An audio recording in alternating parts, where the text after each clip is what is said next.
भारत भूमि ऋषि मुनि और संत महात्माओं की धरा है।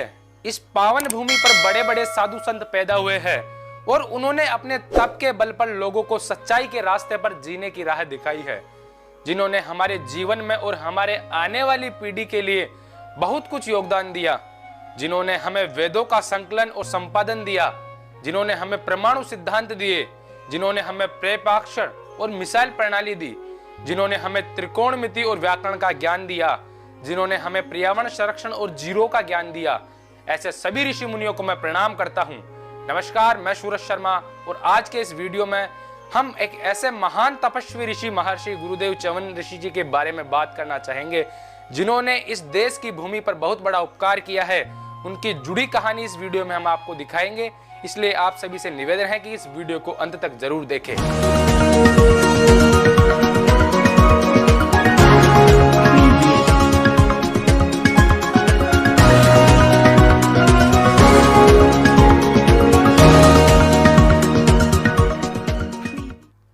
प्राचीन काल की बात है, उस समय भारत में राजा श्रीयाति का शासन था।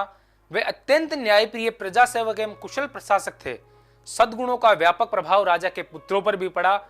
उनके पुत्र और पुत्रियां अपने पिता के पद चिन्हों पर ही चल रहे थे। राजा श्रीयाति अपने पुत्रों को देखकर स्वयं प्रसन्न रहा करते थे। एक दिन राजा श्रीयाति अपने पुत्र पुत्रियों के साथ वन विहार के लिए निकले और राजा रानी तो एक सरोवर के निकट विश्राम के लिए बैठ गए, लेकिन उनके पुत्र और पुत्रियां परस्पर घूमते टहलते दूर जा निकले। ऐसा में ही राजकुमारी सुकन्या ने मिट्टी के टीले में दो चमत्कारी मणियां देखी।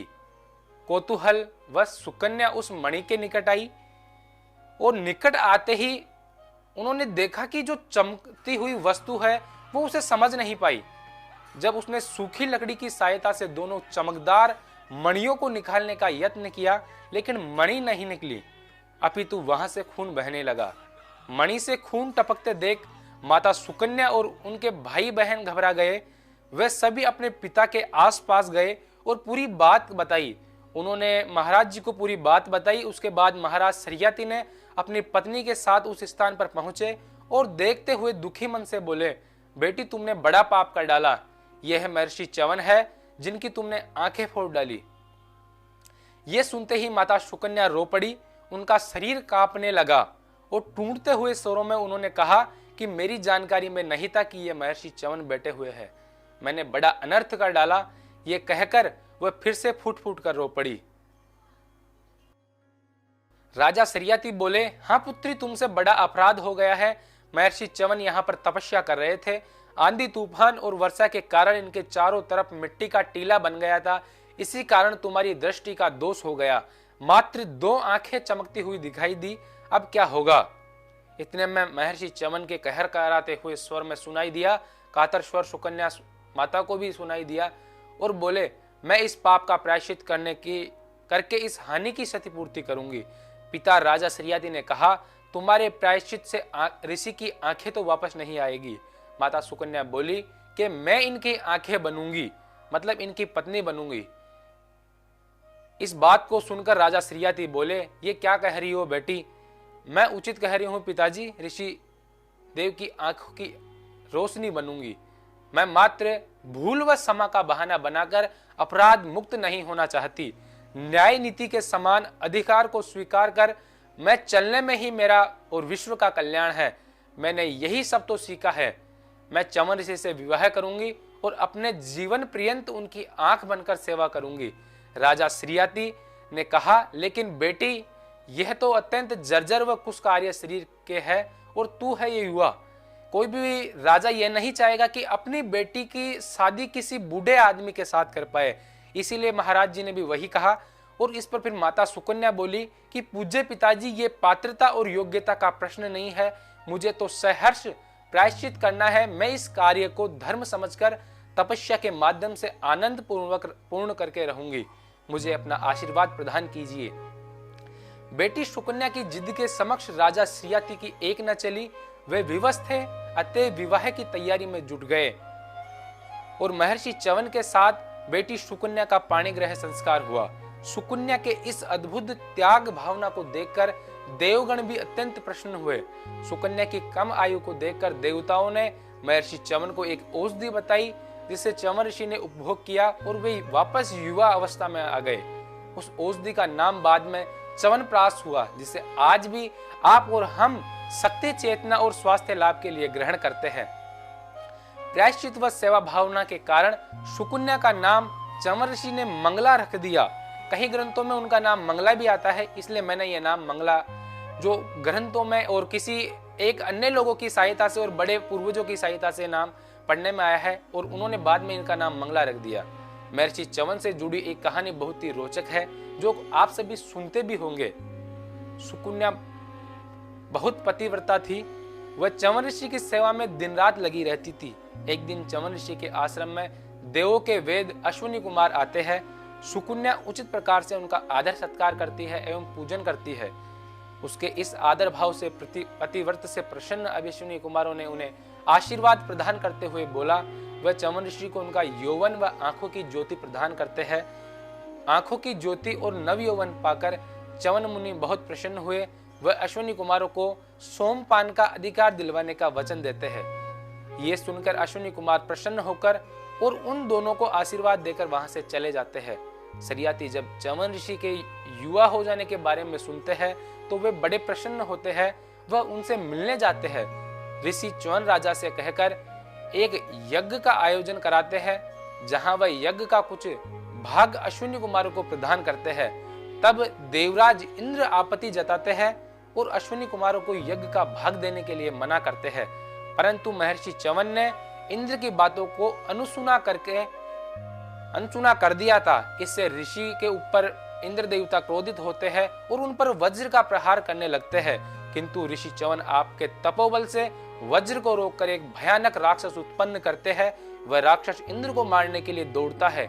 इंद्र भयभीत होकर अश्विनी कुमारों को यज्ञ का भाग देना स्वीकार कर लेते हैं और च्यवन ऋषि से क्षमा मांगते हैं। च्यवन ऋषि का क्रोध शांत होता है और वह उस राक्षस को भस्म करके इंद्र को कष्ट से मुक्ति प्रदान करते हैं। इसके अलावा महर्षि च्यवन से जुड़ी एक रोचक कहानी ये भी है, जो हमने हमारे बड़े बूढ़े लोगों से सुना है और आज भी गाँव में ये कहानी हमें हर किसी सुनने को मिल जाती है, जिसमें कि महर्षि च्यवन ने मछुआरों की कहानी है। एक बार च्यवन ऋषि ने महान नृत्य का आश्रय लेकर जल के भीतर रहना आरंभ कर दिया। वे गंगा यमुना संगम स्थल पर रहते थे। वहां उनको जलचरों से प्रगाढ़ मैत्री हो गई। एक बार मछुआरों ने मछलियां पकड़ने के लिए जाल डाला तो मत्स्यों सहित च्यवन ऋषि भी जाल में फंस गए। नदी से बाहर निकलने पर उन्हें देख समस्त मछुआरे उनसे क्षमा मांगने लगे। महर्षि च्यवन ने कहा कि उनके प्राण मत्स्यों के साथ ही तयक्त अथवा रक्षित रहेंगे। उस नगर के राजा को जब च्यवन ऋषि जी की इस घटना का ज्ञान हुआ तो उसने भी मुनि से उचित सेवा पूछी। मुनि ने उसने मछलियों के साथ साथ अपने मूल्य मछुआरों को देने के लिए कहा। राजा ने पूरा राज्य देने भी स्वीकार कर लिया, किंतु च्यवन ने उसे अपना समकक्ष मूल्य नहीं मान रहे थे। तभी गौर के पेट से जन्मे गोताज मुनि उधर आ पहुंचे। उन्होंने राजा नहुस से कहा, जिस प्रकार च्यवन अमूल्य है उसी प्रकार गाय भी अमूल्य है, अतः आप उनके मूल्य स्वरूप एक गौर दीजिए। राजा के ऐसा कहने पर च्यवन ऋषि प्रसन्न हो गए। मछुआरों से क्षमा याचना सहित वह गाय च्यवन ऋषि जी को दे दी तथा उनके आशीर्वाद से वे लोग मछलियों के साथ ही स्वर्ग सिधार गए। च्यवन तथा गोताज अपने आश्रम चले गए। एक बार महर्षि च्यवन ने राजा कुशिक को वरदान भी दिया था, जिसकी कहानी भी इतिहास के पन्नों पर अमर है, जो हमारे तक नहीं पहुंच पाई है। एक बार महर्षि च्यवन मुनि को यह ज्ञात हुआ कि उनके वंश में कुशिक वंश की कन्या से संबंध से क्षतियत्र को दोष आने वाला है, अतः उन्होंने कुशिक वंश को भस्म करने की ठान ली। वे राजा कुशिक के यहाँ अतिथि के रूप में गए। राजा रानी उनकी सेवा में लग गए। उन दोनों से यह कहकर वे उन्हें जगाए नहीं और उनके पैर दबाते रहे। वे सो गए। 21 दिन तक लगातार एक करवट सोते रहे और राजा रानी उनके पैर दबाते रहे। फिर भी अंतर्धान हो गए, पुनः प्रकट हुए और इसी प्रकार वे दूसरी करवट सो गए। जागने पर भोजन में आग लगा दी। तदंतर एक गाड़ी में धान, युद्ध इत्यादि की विपुल सामग्री भरकर उसमें राजा रानी को जोतकर सवार हो गए तथा राजा नारी पर चाबुक से प्रहार करते रहे। इस प्रकार से अनेक कृत्य होने पर भी जब राजा कुशिक तथा रानी क्रोध अथवा विकार से अभिभूत नहीं हुए तो महर्षि च्यवन ने उन पर प्रसन्न होकर उन्हें गाड़ी से मुक्त कर अगले दिन आने के लिए कहा और राजमहल में भेजकर तथा स्वयं गंगा के किनारे रुक गए। अगले दिन वहां पहुंचकर राजा रानी ने एक अद्भुत स्वर्ण महल देखा। जो चित्र विचित्र उपवन से गिरा था। उसके चारों ओर छोटे छोटे महल तथा मानव भाषा में बोलने वाले पक्षी थे। दिव्य पलंग पर च्यवन ऋषि लेटे हुए थे। राजा रानी मोह में पड़ गए। च्यवन ने उन दोनों को अपने आने का उद्देश्य बताकर कहा कि उनसे वे इतने प्रसन्न हुए हैं कि वे उनके बिना मांगे ही इच्छित वर देंगे। तदनुसार राजा कौशिक की तीसरी पीढ़ी से कौशिक वंश ब्राह्मणों का एक वंश प्रारंभ हो जाएगा। च्यवन ऋषि बोले, चिरकाल से भृगुवंशी लोगों के यजमान क्षत्रिय रहे हैं, किंतु भविष्य में उनमें फूट पड़ेगी। मेरे वंश में उर्व नाम का तेजस्वी बालक त्रिलोक श्रृंगार के लिए अग्नि की सृष्टि करेगा। उर्व के पुत्र ऋचिक होंगे। वे तुम्हारी पोत्री गति के विवाह करके ब्राह्मण पुत्र को जन्म देंगे, जिसका पुत्र क्षत्रिय होगा। ऋचिक की कृपा से तुम्हारे वंश गादी को विश्वामित्र नामक ब्राह्मण पुत्र की प्राप्ति होगी। जो कुछ दिव्य तुम यहाँ देख रहे हो वह स्वर्ग की एक झलक मात्र है। इतना कहकर ऋषि ने उन दोनों से विदा ली। गुरुदेव महर्षि च्यवन के द्वारा अनेक ग्रंथों की रचना भी की गई थी। उनके द्वारा रचित महर्षि च्यवन के द्वारा एक स्मृति रचित की गई थी, जिनका नाम च्यवन स्मृति था। उसमें गोदान के महत्व का विषय उनको द्वारा लिखा गया है।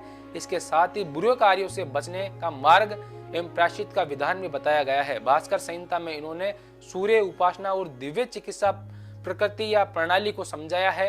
महर्षि च्यवन ने कई जगह तपस्या की है और उनकी तपस्या के बारे में पुराणों में कई जगह वर्णन है। महर्षि च्यवन के पूरे भारत में अनेक आश्रम है जो आज भी उनके आश्रम के नाम से पूजाते हैं और आज भी वहां लोग जाते हैं और महर्षि च्यवन को याद करते हैं। आश्रम की बात करें तो पहला आश्रम च्यवन ऋषि आश्रम मैनपुरी में है, जो कि मैनपुरी से 18 किलोमीटर दूर ओछा क्षेत्र में है। ये वह जगह है जहां पर एक दवा की खोज की गई थी, जिसके कारण वृद्ध च्यवन जी जो थे वो युवा अवस्था में आ गए थे। च्यवन ऋषि कुंड में स्नान करने के कारण त्वचा रोग अभी भी ठीक हो रहे हैं। मंदिर महंत महेश गिरी बताते हैं कि श्रीमद् भागवत पुराण के अनुसार संतों ने यहाँ तपस्या की थी। उनका सेकंड आश्रम की बात करें जो कि देवकुंड में है और औरंगाबाद में पड़ता है। औरंगाबाद जिला मुख्यालय से 60 किलोमीटर की दूरी पर यह स्थित है। प्राचीन सरोवर और महाआरती दूर दूर के श्रद्धालुओं को यहाँ खींचती है। पौराणिकता से जुड़े इस जगह पर च्यवन ऋषि के आश्रम के अवशेष अभी भी मौजूद है। मान्यता है कि भगवान श्री राम भी यहाँ पहुंचे थे और उन्होंने यहाँ च्यवन ऋषि का आशीर्वाद लिया था। 500 वर्ष पहले भी स्थापित अग्निकुंड की आग अब तक नहीं बुझी है। कुंड में अब तक हवन होता है। मंदिर में शिवलिंग और देवी देवताओं की मूर्तियां प्रतिमान है। पाताल खंड, वायु पुराण, आनंद रामायण जैसे धार्मिक ग्रंथों में भी इसका उल्लेख मिलता है। ऐसे में इस स्थल की महत्ता स्वाभाविक है। धार्मिक ग्रंथों के अनुसार भगवान राम हजारों वर्ष पूर्व कर्मनाशा नदी पार कर देवकुंड पहुंचे थे। यहाँ पर महर्षि च्यवन ऋषि जी के सरोवर में स्नान किया। सरोवर के नाम पर ही इस स्थान का नाम देवकुंड रखा गया।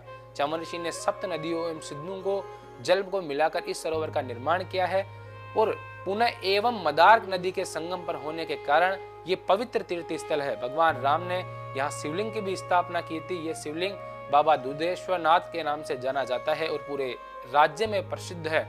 सावन मास में भगवान शिव की जिस प्रकार अलग अलग जगहों पर पूजा की जाती है, इसी प्रकार इस मंदिर परिसर में भी सैकड़ों और हजारों की संख्या में लोग आते हैं। कथा है कि शहर की स्थापना करने वाले राज श्री यज्ञ ने अश्वमेघ यज्ञ का आयोजन किया था, इसलिए भाग लेने के लिए महर्षि च्यवन ऋषि जी भी पहुंचे थे। उस समय कटिंग देश की व्यापक यात्रा थी और यात्रा के दौरान उन्होंने सिद्धवन को देखा जो सोनभद्र व पुनु के बीच में स्थित है। सिद्धवन यानी देवकुंड से प्रभावित च्यवन ऋषि तपस्या में बैठ गए। काफी दिनों तक आसन पर बैठने के कारण उनका शरीर एकत्रित मिट्टी से ढक गया। इस दौरान राजा सरियाती और सुकन्या माता भी वहां पहुंची। लगभग वही कहानी यहाँ भी है। अभी तक कई पुराणों को देखा गया है। बड़े बड़े जो समाज के बड़े बड़े महापुरुष है जो लगातार महर्षि च्यवन से जुड़ी कहानियों को पढ़ते रहते हैं, वो भी लगातार अब तक नहीं बता पाए कि महर्षि च्यवन ने वास्तव में तपस्या कहाँ की थी, बल्कि पूरे देश में उनके जगह जगह जो तपोभूमि है, महर्षि च्यवन के जो आश्रम है वो आज भी विद्यमान है और माना जाता है कि उन्होंने यहाँ पर तपस्या की है। वो पुराणों में भी विद्यमान है, पुराणों में भी लिखा हुआ है। ऐसा ही एक आश्रम है महर्षि च्यवन आश्रम महोदरी, जो कि मध्य प्रदेश में पड़ता है। शरीर के लिए शक्ति व पुष्टता प्रदान के लिए च्यवनप्राश लोकप्रिय है और आज कई कंपनियां इसका निर्माण कर रही है। कहा जाता है कि महोदरी जो आश्रम है वहां पर इसका जो तैयार किया गया था, इसको जो महोदरी चमन ऋषि जी के आश्रम में किया गया था। नगर के उत्तर पूर्वी क्षेत्र स्थित महोदरी आश्रम को आज भी चमन ऋषि जी के आश्रम से नाम से जाना जाता है। 54 प्रकार की जड़ी बूटियों से यहाँ पर महर्षि चमन के जो च्यवनप्राश था उसका निर्माण किया गया था। एक ऐसा ही प्रसिद्ध आश्रम हरियाणा के नारनौल में स्थित है, जिसे ढोसी की पहाड़ी के नाम से जाना जाता है। ढोसी की पहाड़ी का इतिहास इस तथ्य से स्पष्ट है कि ढोसी हिल का सीधा संबंध मनुस्मृति के रूप में सनातन धर्म या वैदिक संस्कृति के जन्म और विकास से था। ढोसी हिल्स जो अरावली पर्वत के उत्तर पश्चिमी भाग पर स्थित है, राजस्थान से उत्तरी भाग और हरियाणा के दक्षिणी भाग को कवर करती है। प्राचीन ज्वालामुखी विस्फोट स्थल है, जिसमें गुरु द्वारा बताए गए त्रेता युग की शुरुआत में एक ज्वालामुखी फट गई थी। शशांक जो 5100 साल पहले अपने वनवास या अज्ञातवास में पांडवों के साथ चले थे। ये क्षेत्र प्राचीन काल में कई ऋषि और मुनि से आबाद था और आज भी पहाड़ी ढलानों पर जमी हुई लावा देखी जा सकती है। ढोसी हिल वेदों के युग से एक महान आयुर्वेदिक केंद्र के रूप में प्रतिष्ठित है, क्योंकि कुंवारी और उपजाऊ मिट्टी यहाँ मौजूद है, जो यहाँ विभिन्न अद्वितीय भारतीय जड़ी बूटियों के विकास में मदद करती है। च्यवनप्राश नाम का विश्व प्रसिद्ध आयुर्वेदिक घोल ढोसी हिल्स में शाही वेदियों द्वारा 46 जड़ी बूटियों को मिलाकर बनाया गया है, जो महर्षि चमन ऋषि जी को राहत देने के लिए थे, तो जो त्वचा रोगों से पीड़ित थे। ऐसा कहा जाता है कि इस जादुई हर्बल घोल का सेवन करने के बाद महर्षि चमन तरोताजा हो गए और युवा अवस्था में आ गए। अपने दुर्लभ औषधीय गुणों के कारण आज भी काफी लोकप्रिय है। ये न केवल भारत में लोकप्रिय है, बल्कि विदेशों के बाजार में भी च्यवनप्राश काफी लोकप्रिय है। ढोसी हिल प्रसिद्ध कायाकल्प का भी स्रोत है, जो एक प्रभावी प्राकृतिक उपचार है, जो मानव त्वचा को तरोताजा और युवा बनाने में मदद करता है। इसने चमन ऋषि को एक युवा रूप प्राप्त किया था और कहानी का वर्णन पुराणों, ब्राह्मणों और महाभारत में भी किया गया है। इस प्रक्रिया का आविष्कार अश्विनी भाइयों ने किया था, जिन्होंने इसे संभव बनाने के लिए कई जड़ी बूटियों का उल्लेख किया है। और ढोसी पहाड़ी की चोटी पर स्थित तालाब के पानी को आज भी एक कायाकल्प और शुद्ध करने वाला माना जाता है। देश के विभिन्न हिस्सों में तीर्थयात्री इस तालाब के पानी में डुबकी लगाते हैं और डुबकी लगाने से यहाँ पर उनके त्वचा में जितने भी रोग होते हैं वो खत्म हो जाते हैं, ऐसा लोगों द्वारा कहा जाता है। इसके बारे में कहा जाता है कि तांबे और घुली हुई जड़ी बूटियों के निशान है। माना जाता है कि तांबे से भरपूर पानी पाचन और आंखों और त्वचा के लिए अद्भुत काम करता है। राजा हेमचंद्र विक्रमादित्य, जिन्हें हेमू के नाम से भी जाना जाता है, ये लगभग 500 साल पहले ढोसी हिल में एक किला स्थापित किया था, जिसके खंडर आज भी देखे जा सकते हैं। ये भारी दीवारों के साथ मजबूत है, जो 25 फीट की ऊंचाई तक पहुंचती है और जिसकी चौड़ाई 40 फीट जितनी अधिक होती है। हमारे इस वीडियो में आज हमने महर्षि चमन से जुड़ी सभी रोचक कहानियां ढूंढ कर निकालने की कोशिश की है। फिर भी अगर कुछ कहानी उनकी रह जाती है तो आप हमें कमेंट बॉक्स के माध्यम से बता सकते हैं।